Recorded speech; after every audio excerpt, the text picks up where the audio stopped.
How's it going? What's up? How we doing today? Happy March 11th. Wednesday? Today's Wednesday. In Los Angeles, days are like whatever.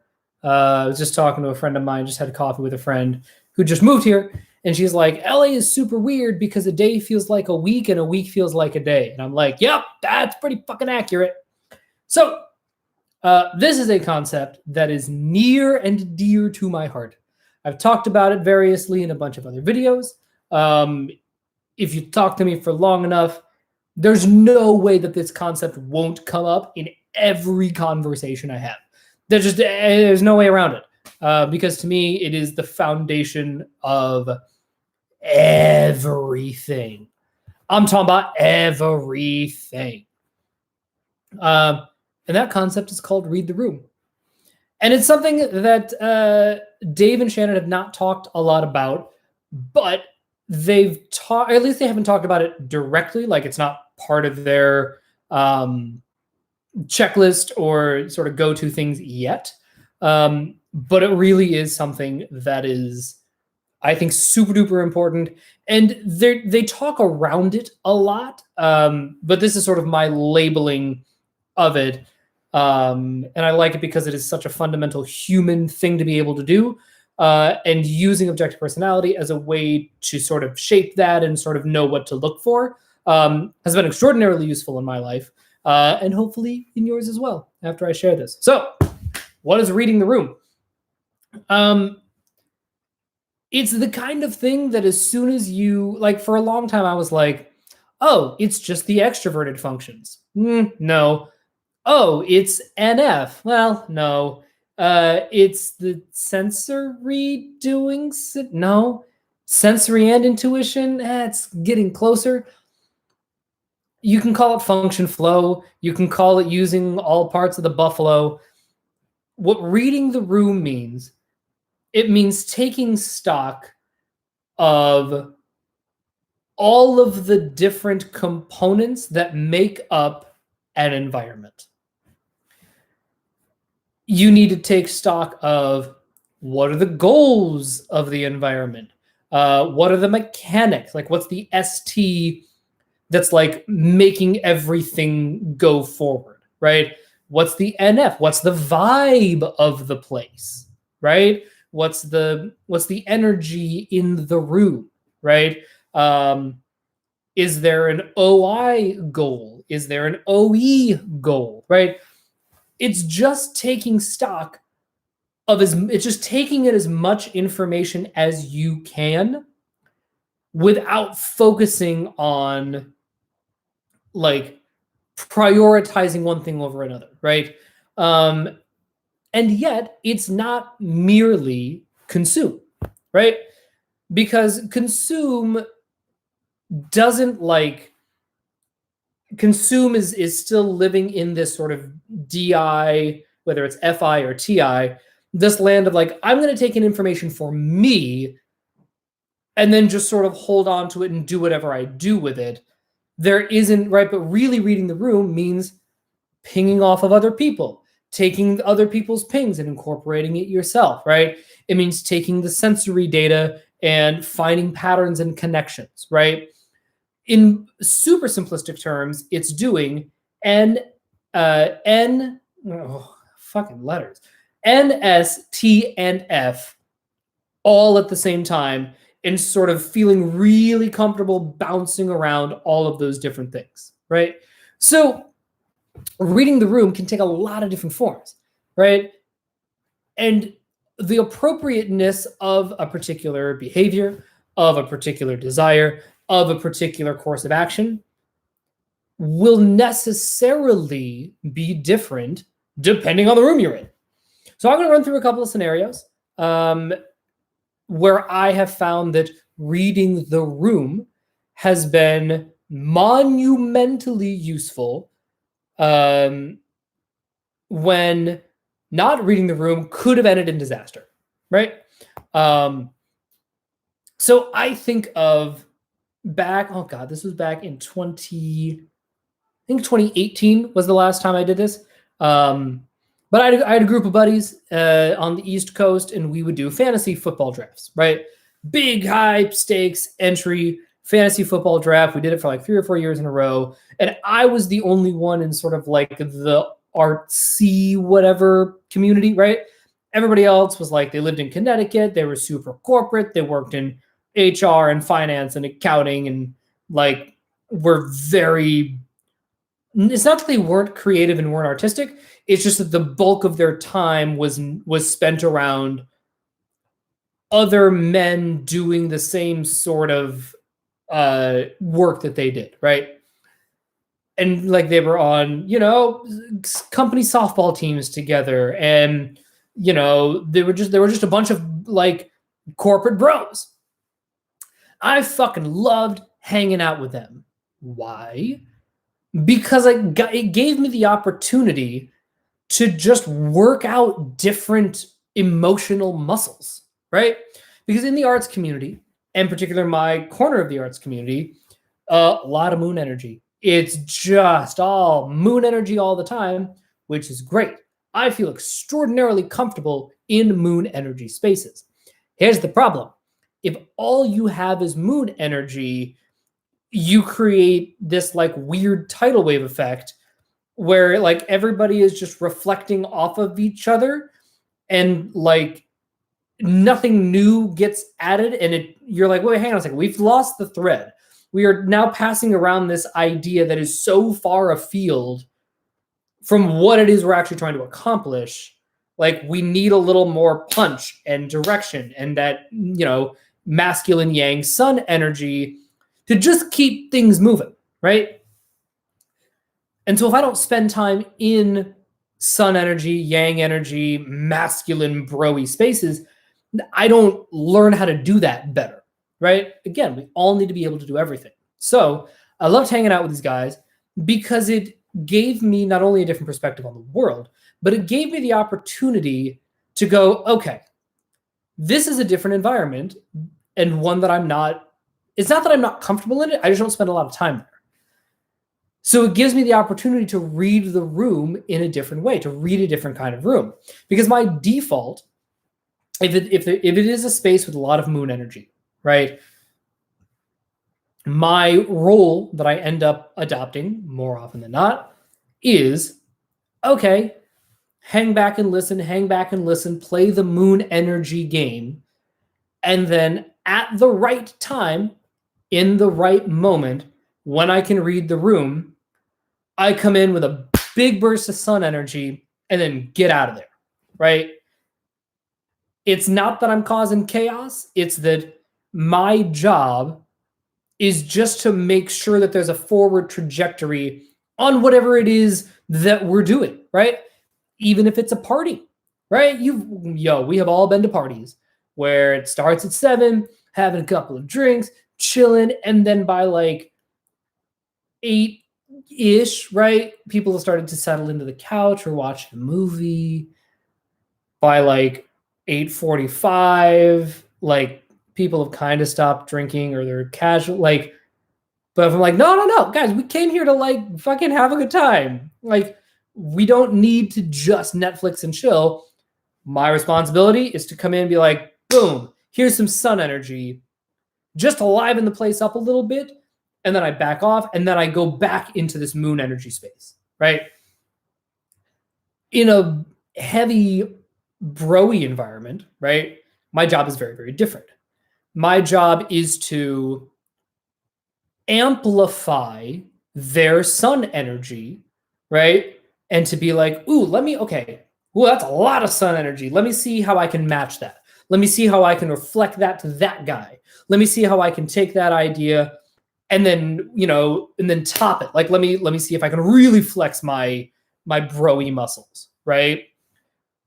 It's just a different thing. But to be successful in both of those environments, you got to read the room.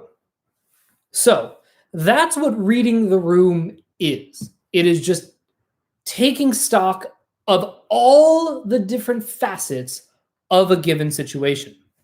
And guess what? If you're on a date, same idea. In some ways, I think that like a date scenario, makes the reading the room component like a little more obvious in some ways, but also not in other ways, right?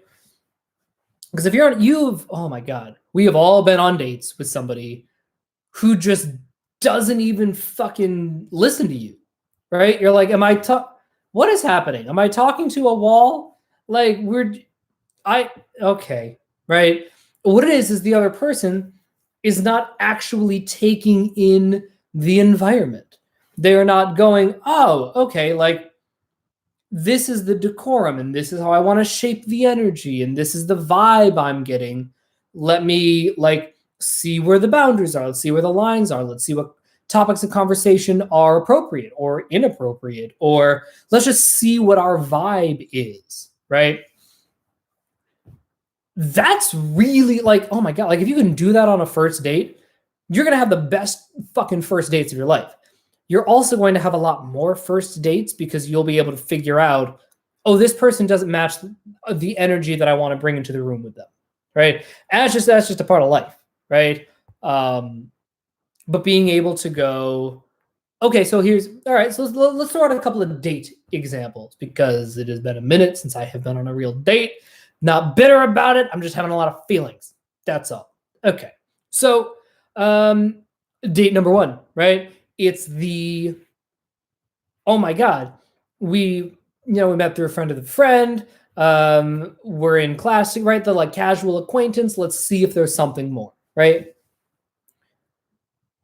You are conveying information with your attitude and body language and tone and how you dress and how like you come into the space with energy, right? And so then if you come in, you're going to come in with different energies by virtue of the fact that you are different humans, right? So like I walk in, she walks in, all of a sudden, in the first 4 seconds, you know if it's a date or not, right? There isn't ambiguity there if you know what to look for. And again, we have all been on dates where we're like, all right, I got a date tonight. And then they show up and they're like, hey, dude, how's it going? Good to see you. And you're like, oh, this is not a date. Cool, right? Or we have also been on dates where we're showing up and be like, yeah, we're getting to know each other, just, chilling outside of class, like, worked on a project together, but like, let's grab coffee just to like kill some time, whatever. And then they show up and they're like, it's really good to see you. And you're like, oh, okay. Oh, we're going on a date now. Oh, this is like a date, right? If you don't respond to that other person's energy, you're fucked, right? Because now you're having two different interactions. If one of you is on a date and the other one isn't, that's going to be a long fucking hour and a half for both of you. There's no winning. And both of you will walk away being like, the person who thinks it was a date is going to be like, that was a terrible date. And then the person who doesn't think it's a date is going to go, why the fuck was he trying to make this a date? Like, we're just hanging out and getting coffee, right? It is your responsibility to be able to be flexible, to be able to go into a situation and go, okay, I am open to this being a date. I would love for there to be a romantic connection, a little spark, a little something, a little flirtation. But if that's not what they're giving me, I have to respond to what they are giving me here and now in the moment, right? So, all right. So again, let's say, because this is usually what fucking happens to me, is I'll be like, all right, we got a hot date. And they're like, hey, bro. And I'm like, okay, great. Not on a date. Now my only job is to just be a person in the room, right? But also the while continuing to read the room. Once you have read the room once, keep reading it, right? If you notice an energy shift, a tone shift, a humans being human shift, a body language shift, an emotional vulnerability shift, you now have to respond to that shift. Again, being present in the moment and not having the date go the way you think it should go because you just want it to go that way, right? I'm just going to keep using fake date examples because at some point in my life, I've been on all of these dates. You're on a date and both of you are like, yeah, we're just casual friends. And then like 5 minutes in, it gets like real intimate and real emotional. And you're like, yeah, well, I'm, ever since I, quit drinking 4 years ago, it just really opened up a lot in me emotionally, and really kind of exposed the work that I need to do to become more confident and just like a better human to my fellow humans. And you're like, oh, I'm okay. Fuck it. Yeah, we're going there. Cool. Assuming you feel comfortable, right? And if you don't feel comfortable going there, no harm, no foul. But you have to recognize that the other person wanted to take it there, and you then have to steer it in a direction you're more comfortable with, right? Well, let's say you're vibing like really fast, and you're like, oh shit. Okay, we're vibing. Okay, let's sit in this sort of deeper emotional place and like hang out here and see where this goes. Sit into the deeper emotional place, and then after, before you know it, an hour has gone by. You're on your second drink.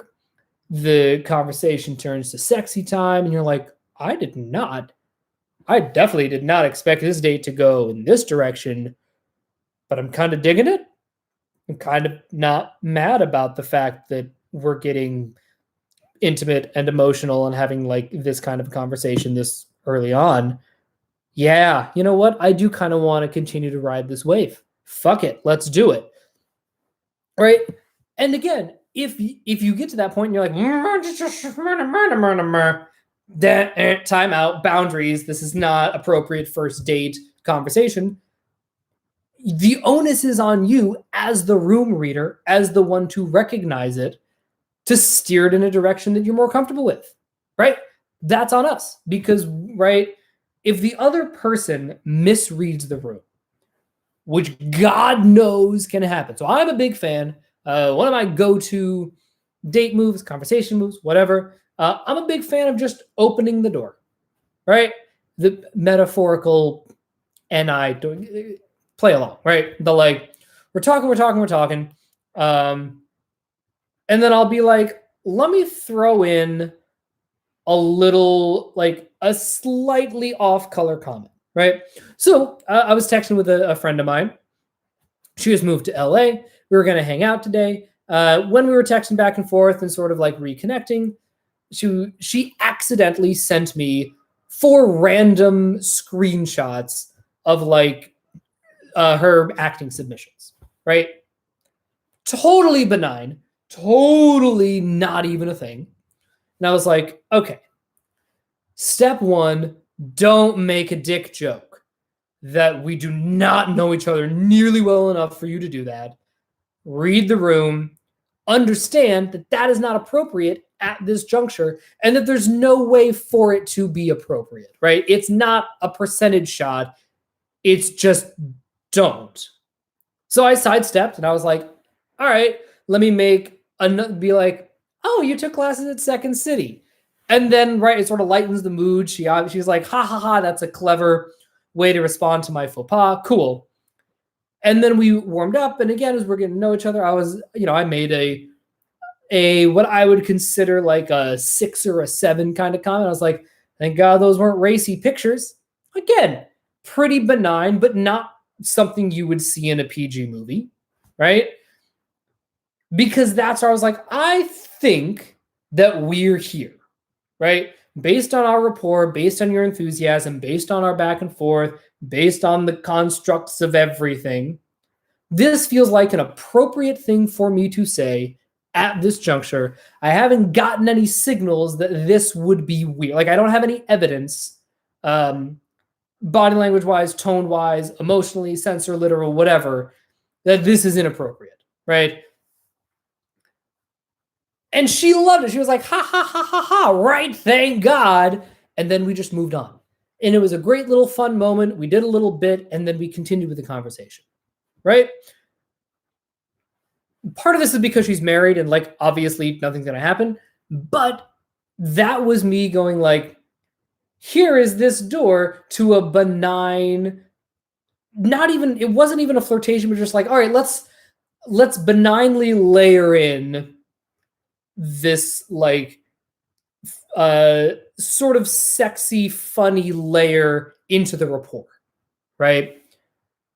And she's like, all right, I will take that particular bait and we can have some fun with it. Delightful.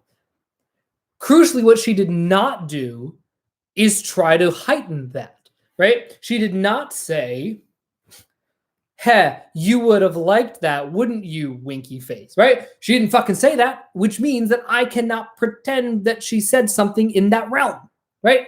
I'd be like, I made a move, she matched the move, great, we moved on, right?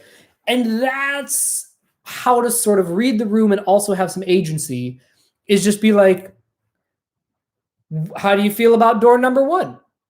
And then they can be like, not into door number 1. Let's keep walking down the hallway, right? And then you're like, what about door number 2, right? And to move the conversation forward, you're going to try different things. You're going to sort of figure out like, okay, what energy do I want to bring to this friendship? What kind of friendship am I comfortable having? And there are lots of times when you're like, again, we've all been in situations like this where you're having a conversation with somebody, they're into the direction that it's going and you're not. And if after like 4 or 5 tries, you're like, this is fine, but let's see if we can go in this direction. Nope. All right, this is fine, but let's see if we can go in this direction, right? And you're like, I've tried 4 or 5 things to sort of bring it into a direction that I'm more comfortable with, that I think could be fruitful, that we could like, this is the direction that I want to grow in with you. And if they're not feeling it, just be like, cool, no harm, no foul. And then just like, don't text that person anymore, right? But in that event, you've still read the room. You've still tried to make the rapport work. And ultimately, at the end of it, you've learned like, oh, that's interesting. That's the energy that I was getting and that they weren't. I wonder what, and then you can look and be like, okay, well, why was I bringing that energy into the room? Was I looking for that person? Like, was I really feeling it, or was I wanting that person to fill a void? Again, there are a million different directions you can go with this. But the crucial thing is that you have taken what the other person has put out there, you've listened, you've heard it, and now you're going to give something back, right? And just to sort of wrap this up, and I know I feel like a lot of people at this point have probably heard this, but if you have not, there is a saying in improv, right? It's like the core tenet of improv, which is called yes and, which is I acknowledge the last thing that you said, and I'm going to build on that, right? The famous example is, here, I got you this pen for your birthday. That's not a pen, that's a fish. Also, go fuck yourself. And you're like, whoa. She gave you a pen. Your job is to then go, oh, that's really interesting that there's like, that's a funny inscription on that pen, right? Or, oh, I bet you would like to give me that pen, wouldn't you, right? In both situations, you are acknowledging that the other person gave you a pen, and you are somehow heightening, adding, building on what they already gave. And a good improv scene goes back and forth, just like an improvised conversation, because that's how conversations work, right? So with reading the room, it really is all about taking in the information and spitting back out the information, whether that information is verbal, whether it's energetic, whether it's body language, whether it's the environment. Like there are so many different places to draw information from, and your responsibility is to be aware of as many of those things as possible so that you can like have a great conversation or a speech or date or sex or whatever it is that you are doing in the moment, to be able to make that as enjoyable, beneficial, productive as possible, depending on what your goal happens to be. All right, that's all I got for today. Let me know what you think in the comments below. Be sure to like and subscribe. Let me know if there's anything you want me to talk about in future videos, and I will talk to you guys later. Bye! Oh God, end stream.